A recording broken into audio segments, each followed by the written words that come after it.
G'day everyone, Connor here from CW's Tech Reviews. Today we're having a look at my top 5 features for the Galaxy S8 Plus. Just released, 4 weeks into it. Everyone's getting a feel for the device, everyone's enjoying using it, but we're also finding out the things we do and don't like. And here's my top 5 new features, because a lot of the features on this device were already on it.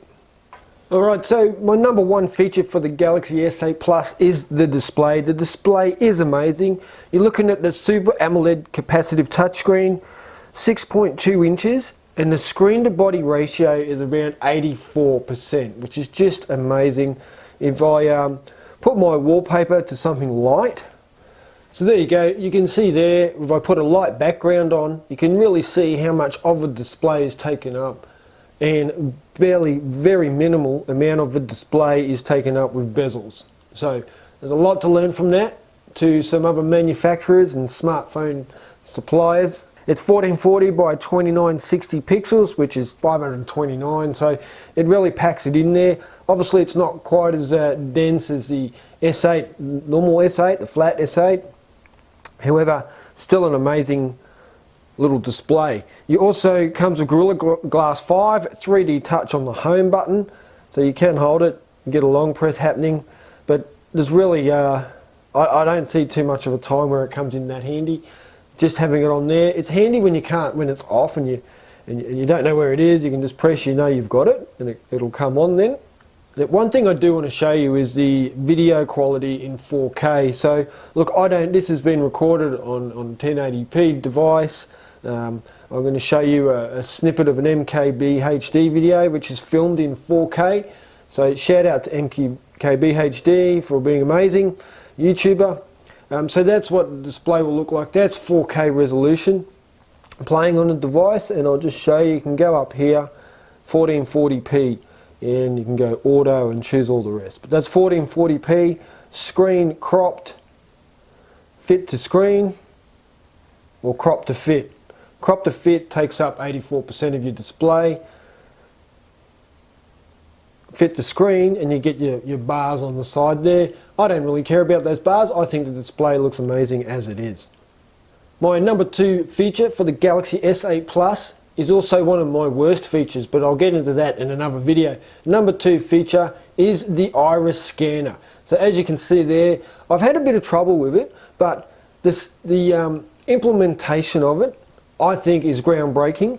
I think it's exceptional that it's being done. It's been done really well, and when this does work, it works perfectly. So we'll see if we can get you an example going here.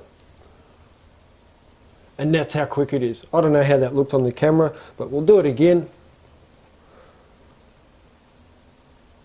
See, and that's without the guide on it. So you can really see that it just unlocks the device straight away when it works. The problem I have is when it doesn't work, you can look a bit awkward. Just say you're out in public and you're trying to line this up with your face, and you know the phone's telling you to bring it closer or put it further away, and it can be a little bit fiddly, but when it works, it is amazing. It is one of those features that it really stands out. It's top-notch security, and well done to Samsung.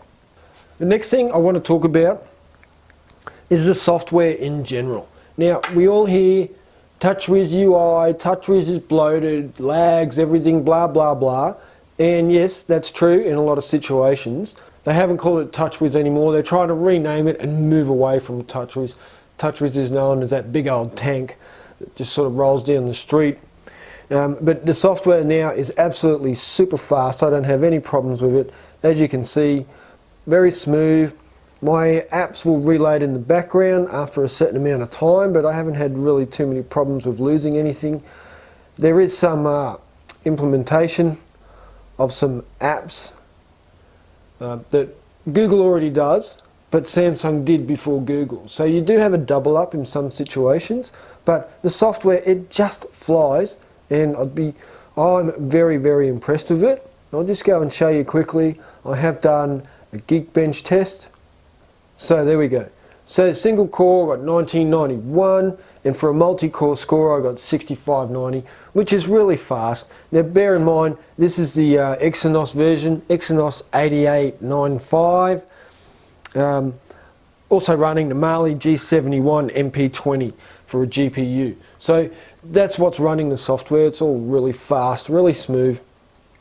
You're not going to have any problems running anything that a normal smartphone is required to run. Everything is fast, everything is smooth, no problems whatsoever. Number 4 on my list of the top 5 features of the Galaxy S8 Plus is Bluetooth 5.0. Now this thing barely gets spoken about, however it's quite amazing. Now you can do the usual setup where you have a speaker in one room and a speaker in another, both playing the same music.